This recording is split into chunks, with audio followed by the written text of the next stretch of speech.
CBSE Plus 1 English class. In the previous class, we started our second lesson.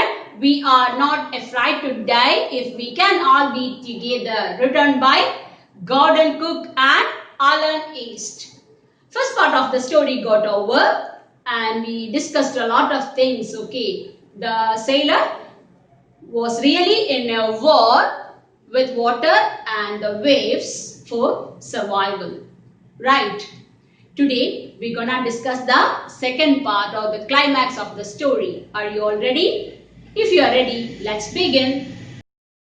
By morning on January 3rd, the pumps had the water level sufficiently under control for us to take 2 hours rest in rotation. But we still had a tremendous leak somewhere below the waterline, and on checking, I found that nearly all the boat's main rib frames were smashed down to the keel. In fact, there was nothing holding up a whole section of the starboard hull except a few cupboard partitions. We had survived for 15 hours since the wave hit, but Wave Walker wouldn't hold together long enough for us to reach Australia. I checked our charts and calculated that there were 2 small islands a few hundred kilometers to the east. One of them, Ile Amsterdam, was a French scientific base. Our only hope was to reach these pinpricks in the vast ocean. But unless the wind and seas abated so we could hoist sail, our chances would be slim indeed. The great wave had put our auxiliary engine out of action. My dear children, by morning of January 3rd, we were able to control the water level by pumping the water. Okay, continuously they struggled, pumped the water, and then they were able to control the water level. Now at least they could rest for 2 hours. Like that way the situation was. Means that the water level lowered. So they took 2 hours rest. And after that, the sailor went to check the other facilities. I told you in the beginning, small boats used to tie along with the ship. If in case any accident happens to the ship, they could escape by using the small boats. So the first aim of the sailor was he wanted to check that whether all the small boats tied to the ship all were safe. So he went and just saw that when the ship hit the huge wave, what happened, you know, even damages happened to these small boats also. Everything is really collapsed, okay. And now they could survive for 15 hours when the ship hit the huge wave. Now they had been surviving for 15 hours. 15 hours Wave Walker survived, okay. But the sailor came to know that Wave Walker doesn't have the capacity to hold more. Means that it is not possible to reach their destination. Actually, they want to reach Australia. But in this condition, Wave Walker is no longer hold them. They came to know that. Okay. So it's very difficult to reach Australia. It is not possible at all. Who came to know? The sailor came to know. So the next solution he wanted to find. Okay. So he took the map and started searching some islands nearby. And he found out in the map that a small island named Ile Amsterdam, which is French based, means that some French people, very less people inhabits there. Okay, 39 or something people only inhabits there in that small island. Island name is Ile Amsterdam Island. So he got that island from the map. He decided to set sail towards that island. But that is not easy job. You know why? Because it's a vast ocean. In that vast ocean, he could find out, he could pinprick the small place or small island, means which is really difficult. Then also he just decided to set sail to Ile Amsterdam. Okay, if he would be able to set sail to Ile Amsterdam and reach there, something he could do that he knows. Okay, so he decided to find the island in the vast ocean. On January 4, after 36 hours of continuous pumping, we reached the last few centimeters of water. Now we had only to keep pace with the water still coming in. We could not set any sail on the main mast. Pressure on the rigging would simply pull the damaged section of the hull apart. So we hoisted the storm jib and he headed for where I thought the two islands were. Mary found some corned beef and cracker biscuit and we ate our first meal in almost 2 days. January 4th, they were able to control the water level, means that they reached the last centimeters of the water, means they were able to control the water. They just made pace with water. Now what they wanted to do is that they could control more water coming inside. Listen carefully, they were able to control the water level. They reached the last centimeters of water. Now the thing they wanted to do is that they must control the water coming inside again. Okay, that was the only thing they wanted to do. At the same time, they kept an additional engine, shipboard engine, okay, that also stopped working. And I told you the starboard collapsed and many damages happened there. They were not able to control the ship in a proper way. The damaged part, even again they go uncontrolled, sure that will be a great disaster. So what they did, with the limited facilities, they started searching for the island. They started moving towards the island. And that time, the sailor's wife Mary came with tinned beef and some cracker biscuits, okay. And for the last 2 days, they were hardly struggling for the survival, so forgot to even eat. You just imagine that situation, okay. Face to face, if we see the death, how it would be. Means that we are not sure that whether we would escape or die. The death is in front of us. We face the death. You imagine that situation, okay, that was there. That's why they forgot even to eat 2 days. They didn't even eat anything. So now Mary came with beef and biscuits. After 2 days, they were having their meal after a long time. But our respite was short-lived. At 4 p.m., black clouds again began building up behind us. Within the hour, the wind was back to 40 knots and the seas were getting higher. The weather continued to deteriorate throughout the night. And by dawn on January 5th, our situation was again desperate. When I went in to comfort the children, John asked, "Daddy, are we going to die?" I tried to assure him that we could make it. "But Daddy," he went on, "we aren't afraid of dying if we can all be together. You and Mummy, Sue and I." I could find no words with which to respond, but I felt the children's cabin determined to fight the sea with everything I had. To protect the weak and starboard side, I decided to heave to with the undamaged spot hull facing the oncoming waves, using an improvised sea anchor or heavy nylon rope and 2 22-liter plastic barrels of paraffin. Their hope was short-lived. By 4 p.m., again the black clouds gathered behind the ship. Weather became worse.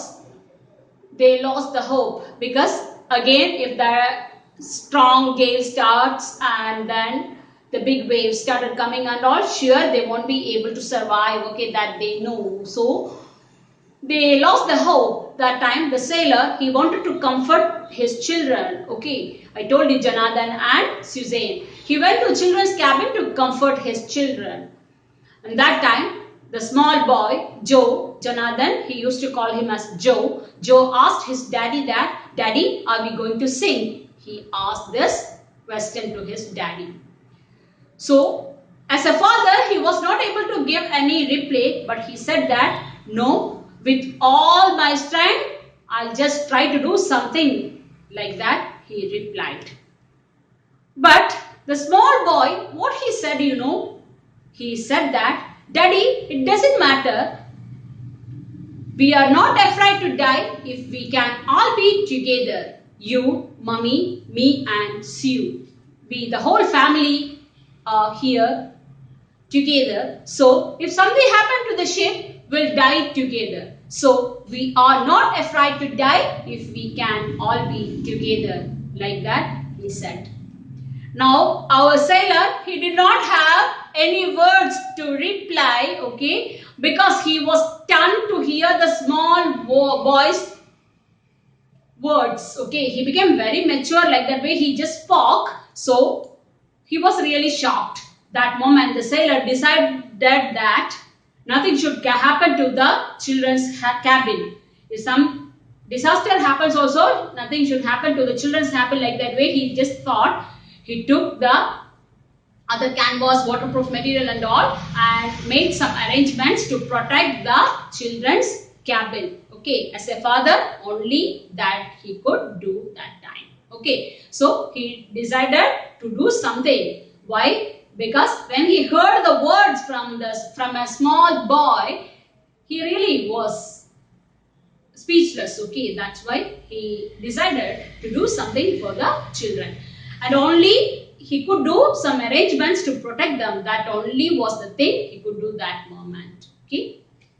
And he started thinking that he could just control the ship, okay, with all his effort. For that, he took all the safety measures. He took the nail and rope and 22 liters of paraffin. It's a fuel only. If something happened to the engine, he could use the spare engine to control the ship. For that purpose, he arranged the fuels nearby and even took the nail and rope, and he decided to fight against fate. Okay, and these all arrangements he made. That evening, Mary and I sat together holding hands as the motion of the ship brought more and more water in through the broken planks. We both felt the end was very near. But Wavewalker rode out the storm, and by the morning of January 6th, with the wind easing, I tried to get a reading on the sextant back in the chart room. I worked on wind speeds, changes of course, drift and current in an effort to calculate our position. The best I could determine was that we were somewhere in 150,000 kilometers of ocean, looking for a 65-kilometer wide island. While I was thinking, Sue, moving painfully, joined me. The left side of her head was now very swollen and her blackened eyes narrowed to slits. She gave me a card she had made. On the front, she had drawn caricatures of Mary and me with the words, "Here are some funny people. Did they make you laugh?" I laughed a lot as well. Inside was a message. "Oh, how I love you both." So this card is to say thank you and let's hope for the best. Somehow we had to make it. That evening, Mary and the sailor sat together because they came to know that their life comes to an end. They are going to die. But what happened, you know? The Wavewalker rode over the waves, okay? By January 6th, they were able to move forth. Why? Because the strong storm stopped. Now, the sailor thought that he wanted to use the sextant. Sextant means is an instrument using for finding the angular distance between the object. So he took that instrument. He wanted to see the kilometers of the sea and where the island is located. Everything he wanted to calculate, and the speed of the boat, even the current where the waves comes through and how they could go forth. Like that way he wanted to find through this. Okay, that's why he just started calculating this. That time only he came to know that the sea is really 150,000 kilometers vast, and in that sea he wanted to find out only 65 kilometers wide island. You just imagine 150,000 kilometers vast sea, and in that sea only they could find out the 65-meter island. 65-kilometer island. Okay, that was really a hectic job he came to know. Because the sea is that much vast and pointing a 65-kilometer island is really difficult for them, he came to know. He was thinking all that time. Sue came with a card. She made a card, beautiful card. Sue handed over the card to the sailor. Sailor took the card and saw that a caricature was drawn. The caricature belongs to the sailor and Mary. Some words were written along with the caricature. Here are some funny people. Did they make you laugh? I laughed a lot as well. This was the words written along with the caricature. And the sailor opened the card. A message was there inside the card. How I loved you both. This is the card. This is the message to say thank you for your love. Hope for the best. We could make it. That was the message. Means that the girl gave a card for saying thanks to her mom and dad for their love. And she also wished that hope for the best and they could make it. Means that they could find the island. That was the wish written in the card. I checked and rechecked my calculations. We had lost our main compass and I was using a spare which had not been corrected for magnetic variations. I made an allowance for this and another estimate of the influence of the westerly currents which flow through this part of the Indian Ocean. About 2 p.m. I went on deck and asked Larry to steer a course of 185 degrees. If we were lucky, I told him with a conviction I did not feel, he could expect to see the island at about 5 p.m. Then with a heavy heart, I went below, climbed on my bunk and amazingly dozed off. When I woke, it was 6 p.m. and growing dark. I knew we must have missed the island. And with the sail we had left, we couldn't hope to beat back into the westerly winds. At that moment, a tozel had appeared by my bunk. Can I have a hug? Jonathan asked. Sue was right behind him. Why am I getting a hug now? I asked. Because you are the best daddy in the whole world and the best captain, my son replied. Not today, John, I'm afraid. Why? You must be, said Sue in a matter-of-fact voice. You found the island. What? I shouted.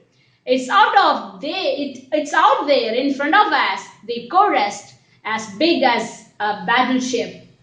I rushed on deck and gazed with relief at the stark outline of Ile Amsterdam. It was only a bleak piece of volcanic rock with little vegetation, the most beautiful island in the world. He checked and rechecked his calculation to find the Ile Amsterdam island. He took the compass to find out the direction. You people know that compass for using directions, for finding directions. He took that first compass which was not working and he took the spare one, and that also magnetic reflection was not correct. But he was able to manage to find out the direction. And I told you they were in the Indian Ocean and westerly current flows through. Means that towards westward direction the force was very high. Okay, so they must go. You people know that the ship used to go towards the current. Okay, current means the force. Where is the force? The ship used to go through that direction only. So this is the Indian Ocean and the westward current flows through. So our sailor came to know that they have to just row the boat towards the westerly direction. And he went to the crewman Larry and asked him to turn the boat direction 185 degree. Okay, 185 degree. Where they are, how they are going from there, he had to turn 185 degree. And also our sailor said Larry that if we are fortunate, sure, by 5 o'clock we would be able to find Ile Amsterdam or the island. Okay, listen carefully. He asked Larry to turn the boat 185 degree direction. Okay, and also he added that if we are fortunate by 5 p.m. we would be able to find the island. Okay, that he gave the instruction to Larry. And after that he came down. Now the narrator became tired. Okay, you people know that he was struggling very hard. Okay, mentally and physically. So he came and wanted to take some time rest. Okay, for what he did, he just lay down, but he dozed off immediately. He fell asleep because he became tired. That's why, and he just slept for a long time. When he woke up, he looked at the watch and he saw that it's 6 p.m. So he became disheartened. Why? He calculated properly. If they were fortunate, they would reach the island by 5 p.m. But now the time is 6 p.m. So we must miss the island. He came to know that. Why? Because the time is 6 p.m. So the sailor or Larry was not able to find the island and they must have missed the island. He came to know that. He was thinking in this, that time his children came, Joe and Sue, both they came, and Joe asked that, Daddy, can I have a hug? Like that he asked. So why he asked, he was surprised to hear that why this boy is asking a hug now, like, okay. And that time the boy again said that, you are the best daddy in the world and also you are the best captain in the world, like that he said. So that time the sailor said that, not today. Because that time also the sailor was thinking that he missed this island and he is not able to give life to other crewmen. Okay, like that way he was thinking. That time only this boy said that, you are the best daddy in the world and also you are the best captain in the world, like that he said. So the sailor said, it's not today. That time Sue immediately replied that, Daddy, you have found the island, okay, like she shouted. That time, what? He asked. And in front of us, you see, like that the girl said, and our sailor went and looked. Okay, so that time he saw that a small island with little vegetation. It was really a rock piece only, okay, we cannot call it as an island, it's a rock piece and with small vegetation that was in front of them. That time the sailor felt that this is the most beautiful island in the world. Okay, like that way he felt. Why? Because the ray of hope, they could escape to that island. That's why he felt that the Ile Amsterdam island was the most beautiful island in the world. That moment he felt in that way. We anchored offshore for the night and the next morning all 28 inhabitants of the island cheered as they helped us ashore. With land under my feet again, my thoughts were full of Larry and her being cheerful and optimistic under the direst stress, and of Mary who stayed at the wheel for all those crucial hours. Most of all, I thought of a 7-year-old girl who did not want us to worry about a head injury. We subsequently took 6 minor operations to remove a recurring blood clot between skin and skull, and of a 6-year-old boy who was not afraid to die. Got offshore to that island. That night they stayed there. The very next day, 28 inhabitants were there in that French-based Ile Amsterdam island. Okay, how many people were there? 28 people were there in that island, which was a French-based island. Okay, Ile Amsterdam. So these 28 inhabitants helped the crewman to repair the boat and all, and the next morning they were able to move forward and reach their destination. Okay, and then our sailor or the narrator started thinking about the crewmen who were with him. Okay, first he started thinking about 2 crewmen who were there, Larry and Herb. Both were optimistic. Okay, means under dire stress also they just controlled all the emotion with positive thoughts. Okay, positive hope. They just hoped for the best and tried very hard for the survival, right? Next, he thought of his wife, Mary. For the whole day when the sailor was unable to control the ship, he asked Mary to take control of the ship, okay, to control the wheel. For the whole day, she was controlling the wheel. How she knows that much only, and she was able to control the wheel. He started thinking about his wife second. And the third, about his daughter, okay, Sue. And a bumped head was there. You know that a bumped head, with that bumped head, she suffered a lot, and finally when they reached the destination, it took 6 operations to repair the wound. Means that in between the skull and skin, blood clot was there. To remove that blood clot, it took 6 operations. But then also, she did not complain a single word, with the hope that her daddy could make something for them. Okay, and finally comes to his son, 6 years old Joe. What did he say? We are not afraid to die if we can all be together. Okay, so he started thinking about crewmen one by one. Okay, and this is the story. So my dear children, collect collective power of their unity and never failing confidence made it possible for them to survive and come out from the jaws of death. Right? What's the message of the story? Yes, our will and determination conquers the world. If we have the will and determination to achieve something, sure we can conquer it. Right? Yes, this is the message of the story. Here ends our story. We are not afraid to die if we can all be together, written by Gordon Cook and Alan East. This is for the day. Hope you all have understood the lesson well. I'll meet you soon with a new lesson. Take care until we meet again. Thank you for being with me.